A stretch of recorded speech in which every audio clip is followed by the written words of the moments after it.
Hi මං ඔයාලට කියන්න යන්නේ බබාට කෑම පටන් අරන් සති 3ක් වගේ ගියාට පස්සේ හදන්න පුළුවන් පෝෂණීය කෑම එකක් ගැන. ඉතින් ඔයාලට මතක් කරන්න ඕනේ ඔයාලගේ බබාගේ පීඩියාට්‍රිෂියන් ගෙන් හරි මිඩ්වයිෆ් මිස්ගෙන් උපදෙස් අරගෙන තමයි බබාගේ කෑම දෙන්න ඕනේ.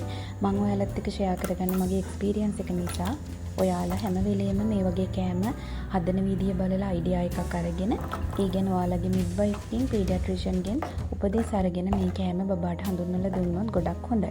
ඉතින් මම වතුරෙන් මේ ටික මේ විදියට තඹ ගන්නවා. ඔයාලට ප්‍රෙෂර් කුකර් එකක් තියෙනවා නම් ප්‍රෙෂර් කුකර් එකෙන් තඹ ගන්නත් පුළුවන්. නැත්නම් වාෂ්පෙන් තඹ ගන්නත් පුළුවන්.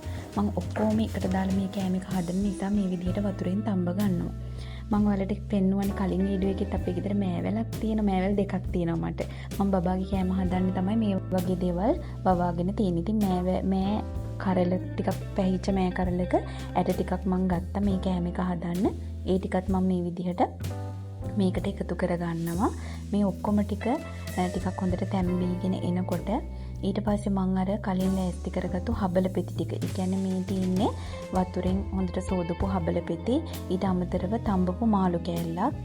ඔයාට පුළුවන් මේ කෑම එකට මාළු කන්න බබා කැමති නැත්නම් වෙනත් මස් වර්ගයක් ඒ වගේම බිත්තර ඊට අමතරව හාල්මැස්ස කුඩු මේ වගේ දේවල් උනත් එකතු කරගන්න.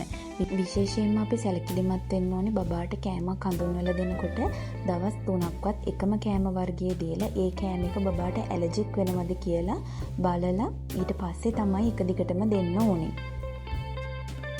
ඊට පස්සේ මම මේ අන්තිමට එකතු කරගත්තේ උකු පොල් කිරි. උකු පොල් කිරි කියන්නේ බබාගේ බර වැඩි කරගන්න පුළුවන් ඉතාමත් හොඳ අමුද්‍රව්‍යයක්.